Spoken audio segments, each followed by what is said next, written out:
Welcome, ChooSELove podcast audience. I hope that you're having a great day and choosing love. I am so excited today to welcome Katie Mitchell, who is the president of Grow and Guides Kids in Arkansas. She is a licensed clinical social worker and registered play therapist. Hey, Katie, how are you today? I'm good. Thanks for having me on today. Oh, absolutely. So Katie and I connected when I think another educator had told her about the ChooSELove enrichment program. And then Katie, you and I just met in person at the statewide ChooSELove Educator Conference held in partnership with the University of Arkansas in Fayetteville last week. Yes, it was great. I loved the conference. It was great. And I love how people from all over the country are attracted to the ChooSELove movement and our message and wanting to be a part of it in some way. Katie, you are a childhood trauma expert.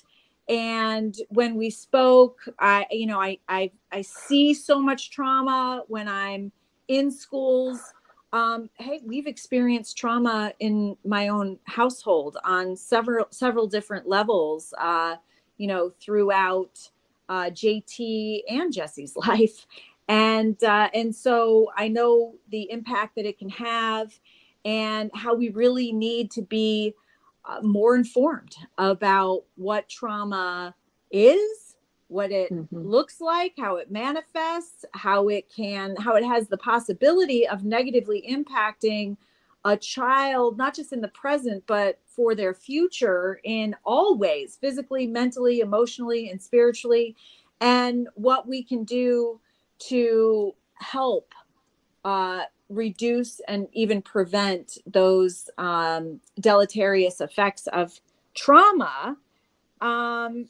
But we know that there is a lot of trauma out there. There was a study called the ACEs study, which stands for Adverse Childhood Experiences. This study is now 20 years old, but one that is still used and quoted most often. And that study found that 1 in 5 kids was coming to school traumatized. And I know that today there's studies by Clifford Beers, who's actually located in Connecticut, a trauma-informed agency that works in schools here, that shows that really that number today is around 50%. And that's a lot of trauma. And that's a lot of kids in classrooms that are exhibiting a lot of different kinds of behaviors and have a lot of needs. And we know that kids that are traumatized are we actually know a lot about what's going on in their brain and how it prevents them from learning. Can you talk a little bit about that, Katie? Absolutely. So there's various things. I think the biggest thing that I come in contact with that is extremely misunderstood is what trauma is. A lot of people think that it has to be something big that happens and something that maybe affects the entire family. They believe maybe a tornado or like what you guys experienced, a school shooting, and people believe that trauma has to be big. However, that is not true. So the ACEs can also, we call them in the trauma world, little T's and big T's, little traumas and big traumas. I honestly don't like that term because the brain cannot really decide if it's a little T or a big T. At the end of the day, the brain responds to maybe a teacher yelling at a child in a classroom. If they identify and feel like they're unsafe, the brain responds the exact same way than if you're in an F4 tornado. Wow. And absolutely. And a lot of people don't understand that. And so they often downplay the emotional abuse or stuff like that. But what happens is when trauma happens and something traumatic or scary, the first thing that goes off in our brain is the amygdala. And when that happens, the amygdala's job, I call her our car alarm, is she does not know if it's real danger or fake danger. So that again is huge. The amygdala's job is not to say this is real, this is fake. So that also means that if, let's say, a fire alarm goes off at the school, but there's not really a fire, it was just an accident, the brain is going to respond and say, danger, danger, danger. And it's up to the prefrontal cortex to catch up and say, you're not in danger. However, the scary part about this, or the part that we need to worry about, is those traumatized kids often live in what Becky Bailey describes as the reptile brain. That's our brain stem. Yeah. That's where our fight, flight, or freeze lives. The crazy part about that brain, it is the only part of the brain that cannot learn, and it cannot access memories.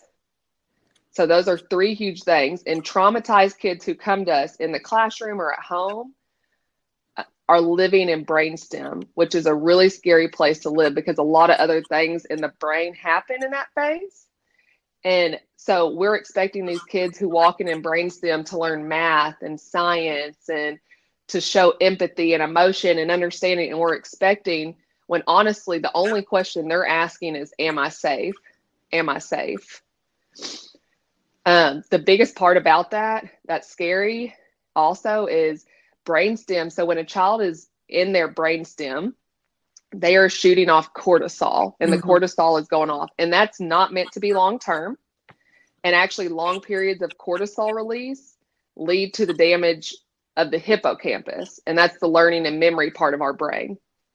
And when it's on for too long, our corpus callosum, that's the part that connects our two brains, and that's our shifting, like our right hemisphere and left hemisphere. There's actually a major shrinkage shown in the corpus callosum to connect the hemispheres of the brain when there's trauma. So then to circle back, there is multiple things that can be trauma. It doesn't take something big for everyone to notice. It could be, a few of the things that the ACEs list is emotional abuse, physical abuse, sexual. Emotional neglect is a big one. So parents who are just like, or teachers who tell kids to suck it up and move on and get over it, that is actually a form of neglect in teaching the children to push it down. Another thing is, how was the pregnancy? A lot of people don't give credit to the trauma maybe experienced in the pregnancy, but was the pregnancy healthy? Was there stressors during the pregnancy? Was the child ever in the NICU? Was the child adopted? What's the family history of trauma? Because research shows that if the mother was depressed or traumatized, there's good indication that the baby will also experience that. And all of these things circle back to brain development and how we are interacting with our kids, either in the classroom and at home. And of course, it also includes drugs and alcohol and divorced or separated parents. So it gives you a different way of thinking about kids as they're in your classroom and they're exhibiting behaviors that maybe traditionally have been something that would be punishable. Really, we have to ask ourselves the question, is this coming from really a point of pain? Is this coming from trauma? Right. That's how we have to be careful. And that's why I love the ChooSELove movement and the social emotional learning, because a lot of us, what happens is when a child walks into our classroom and he is in reptile brain, our mirror neurons look at him or look at her, look at the child who enters the class, and can often fire our own amygdala in ourselves. So if a child comes into the room dysregulated, that usually reflects in you. So their amygdala is going off saying they're in danger. That signals your amygdala to go off that you're in danger, because we're dealing with a child who may be volatile and we might not know what comes next in his behavior. So the teacher then in turn sends off their amygdala. So then they go into reptile brain. So now we have a child and a teacher both in reptile brain trying to decide which one's safe. And that's when we get to the get out of the classroom, go to the principal's office, right? Go to alternative learning, when honestly, all that kid needs is to be assured of safety. So that is always my number one tip for teachers and parents is check your reptile brain. Are you in brainstem? The more you're in brainstem, the more you're role modeling to the child to be in brainstem. So we need to get to these kids by using our prefrontal cortex, and that's going to be our calm and our logical thinking. So separating a kid from the classroom, yelling at a kid, all that's doing is teaching them that they are in their correct brain and actually enabling them to live more in the reptile brain, because you're confirming their beliefs that they're not safe.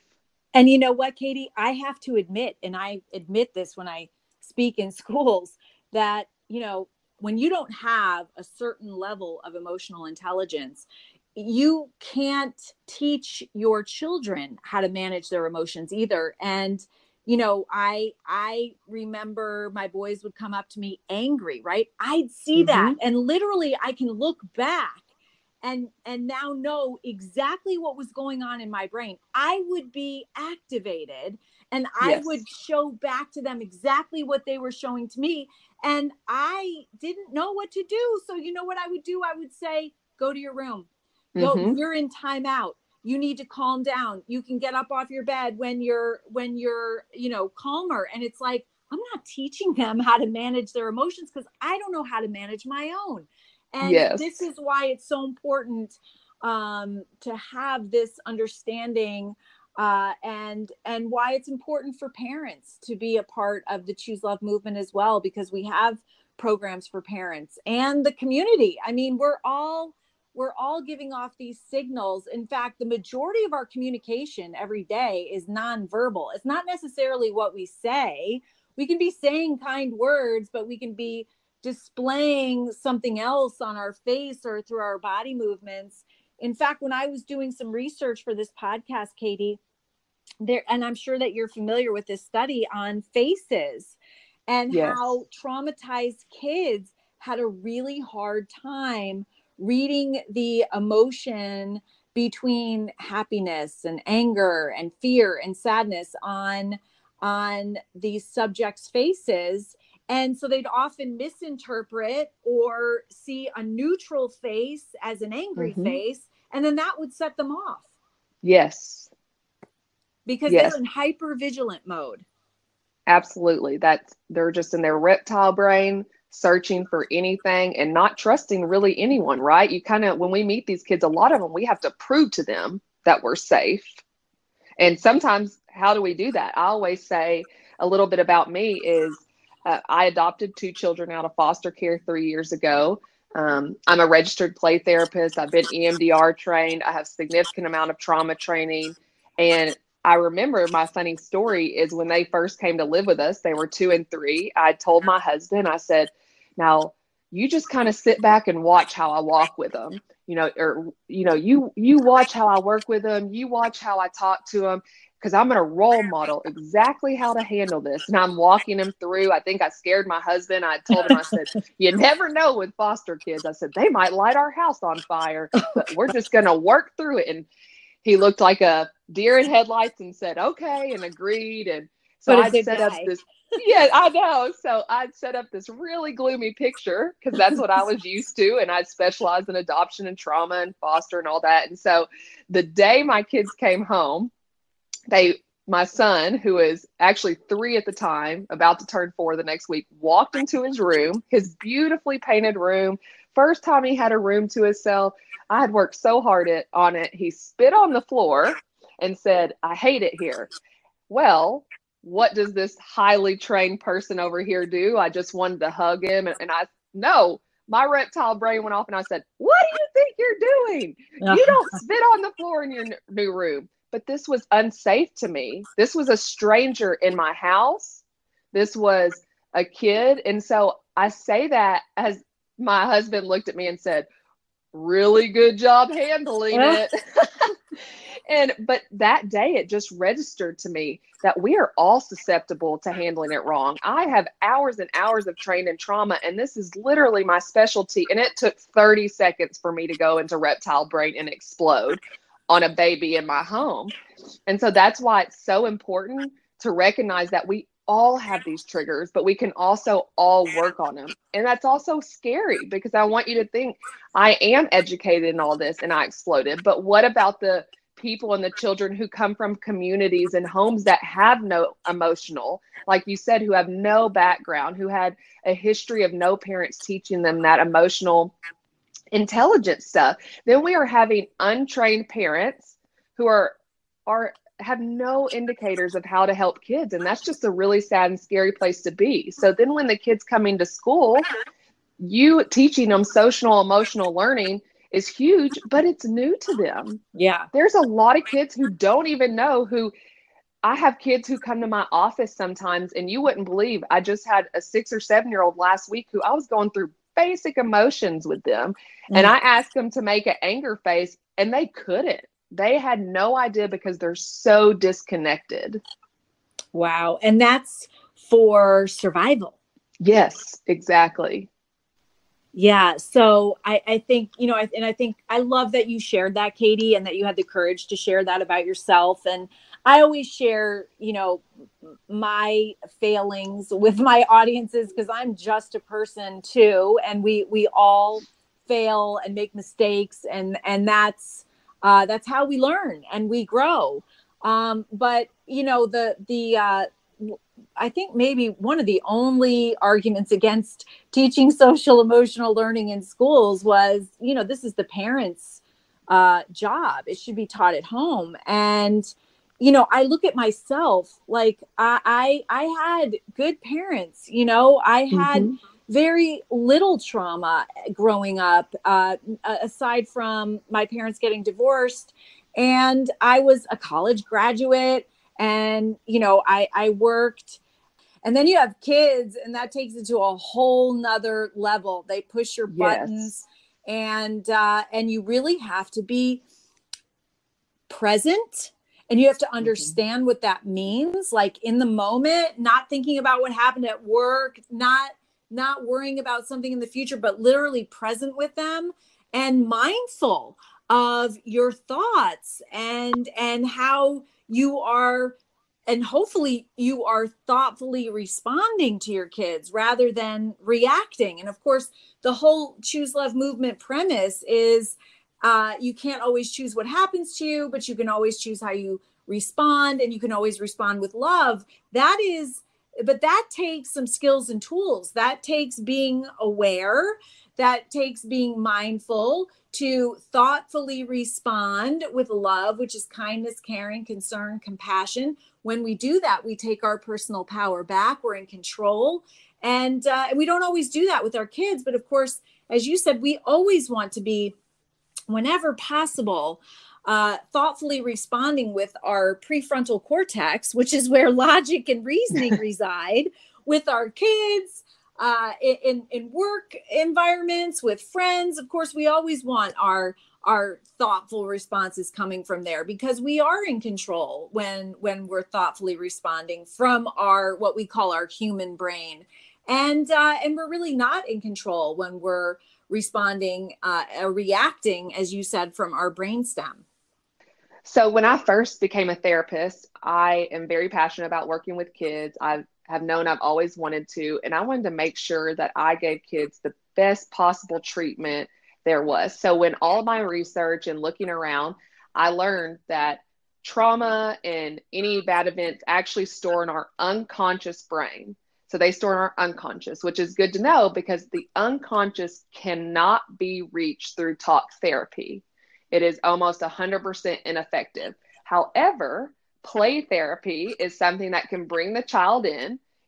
A lot of time there's two different types of play therapy. There's directive and non-directive. Directive is when you provide more details on what you want the child to do. And then non-directive would be like unstructured play. I utilize a mixture of these. With trauma kids, I love to do non-directive because it gives them the power in the situation. But research has shown that play therapy actually helps kids go through and process the trauma that's stuck in their unconscious brain that talking can't do. So a good example I have is several years ago, I had a client who she wouldn't speak. She was a selective mute. She didn't speak. Her mom I had known the family before, and I knew there was pervasive trauma. I'd worked with older brothers, and the mom brought her to me when she was 4 and said, Katie, she's about to start kindergarten or pre-K, and she won't speak. She'll speak to no one. What can we do? And so I brought her to the room, and I said, let me just do a play therapy assessment with her. And all I did was give her tons of toys, what we call miniatures, and I put a sandbox in front of her, and I gave her one directive, and my directive was create a safe world. That's all I did. And that's usually what I do to start off, because that's going to indicate to me if the child has any basis of safety or not. I have some kids who come in and they create a beach scene and it's beautiful. And then I have this little girl who came in, didn't speak a word the entire session, but she opened my bag of miniatures and she pulled out she first pulled out a play knife, and then she dug through my hundreds of miniatures and pulled out every male miniature I had, cut their throat and put them under the sand. One by one, cut their throat and put them under the sand, like back and forth. I mean, did it until everything was covered up. How old was she? She was 4. Oh. And the reason, I'll tell you, I knew a little bit of her development history since I worked with brothers. Mom had been severely abused by multiple men, had been in the ICU multiple times from abusive men. And so she had witnessed all this. So here's a 4-year-old coming to me, and a lot of people would say, oh, she doesn't know what's going on. So she's 4, she comes, she gets out the play knife. She is not saying a word, not making eye contact with me, nothing. She hadn't spoken a word in like 2 years. God. She pulls out every man miniature, slits their throat, digs them. Well, then there's multiple men under the sand. You couldn't see. Then she pulls out a mom-looking miniature, and then a little girl. She sets them on top of the sand, and she stares at me and said, me and mommy are safe now. And then that's one of the first words she had talked to a provider in years. And I saw her 2 more times after that, and she exceeded and excelled in kindergarten and walked into the class. But that's just what her brain needs to do. The brain is physically not able to understand trauma. It does not make sense to us. That is not how our brains function. And so the way I explain it to people, so trauma I equate it to like a library, and trauma is equivalent to an exploded book. And so our brain does not handle that. So what happens is when our brain connects, it cannot process trauma. So the brain does 1 or 2 things with these exploded books. 1, it'll pick up a piece and put it in a random book. So it could pick up a piece from, Katie was in a F4 tornado. I'm going to file this in when she was 5 years old and eating ice cream. It files it in the wrong place. Wow. The other thing it does is that it will leave it on the floor and not clean it up. And those become landmines. So that is when you hear something or smell something and do something, and all of a sudden you're like, ooh, I don't know why, but that doesn't feel right. And you might not even correlate it. Right. But that's a landmine that wasn't cleaned up. So what play therapy does is it helps connect those 2 hemispheres. It helps strengthen the corpus callosum, which we learned that cortisol actually visibly shrinks in studies. It helps strengthen the corpus callosum to help the left and right hemisphere connect so they can go around, get all the trauma pieces, and form a book of its own so the kid or the mind can have control of that. So that day, when that girl cut all those people, that was her saying, I have never had control of my life. I can't protect my mom. I can't protect my family. But her brain needed control over that. So what did she do? She took power. She hurt all those men. She buried them. And then she looked at me, smiled, and said, me and mom are safe now. And she moved on. And she was able to move on. It's interesting. Gavin DeBecker, in his book, Gift of Fear, he talks about the number one thing that men fear is that women will laugh at them. And the number one thing that women fear is that men will kill us. Yeah. Wow. And, and that's just being a woman. And then you have this little child that's witnessed so much trauma is just amazing, but amazing also that she can have that experience and be able to move on. And that's, neuroplasticity, right? Our brains can heal, and they can heal at any age. So there's a lot of hope in what we're talking about. Absolutely. And I think that goes back to the book analogy, because the one misunderstood belief when people come to me is, can I forget about this? And no, you can't forget about it. The brain naturally, if it's so severe, can block out and actually shut down pieces of your brain, which is huge. However, therapy is not to come and help it block it out, but it's to come and to put that book back together, because when the book is together, it can be filed away. So then you can have as much understanding as possible to at least process it. So the goal of therapy is for it still to be there, but it to be filed away to take away the triggers of the trauma.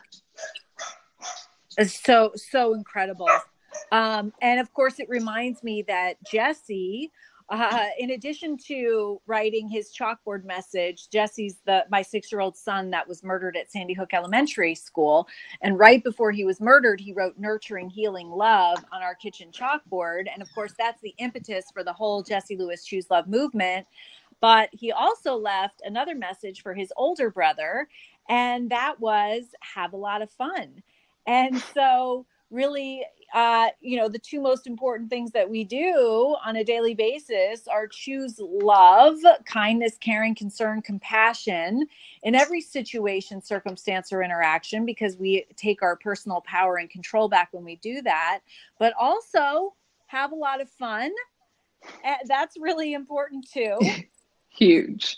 Yeah. So Katie, oh my gosh, thank you so much. I have learned so much from you today. My brain is swirling. This is so necessary. And of course, the podcast is just talking about what you talk about in the extension program that you created for the Jessie Lewis ChooSELove movement. This is on our extension program page. And they are a series of videos that you're going to be adding to that talk about trauma. They're short videos, but really informative and going over all of this stuff, because really you can't just hear it once. But it's a great resource. We're so thankful for our partnership with you, Katie, and looking forward to other projects that we can work on in the future, because this is something that everyone has to address. It's here, it's now, and this allows us, this understanding and knowledge that you have, that you're imparting, allows us to address the cause, and therefore is the solution to a lot of suffering in the future for the it doesn't have to happen. Right. Well, I appreciate you so much being passionate about this and being willing to advocate for the kids who need this. And so I appreciate you giving me some time to speak on this, because I am passionate about it, and stuff like this really is what we'll see is what's going to change the world. So if somebody's listening to this podcast, Katie, and has a question or is interested in you coming to their school and presenting, is it okay if we give them your contact information? Absolutely. That's awesome. Oh my gosh. Thank you so much, Katie. Thank you for teaching us so much about childhood trauma. Thank you so much to the ChooSELove podcast audience. You guys are awesome. Just by listening to this podcast, you're choosing love, and you are helping to cultivate a safer, more peaceful, and loving world. Thank you from the bottom of my heart. I love you all, and we'll see you again. Have a lot of fun until the next podcast. It's all part of us. We can all choose love. It'll lift you up if you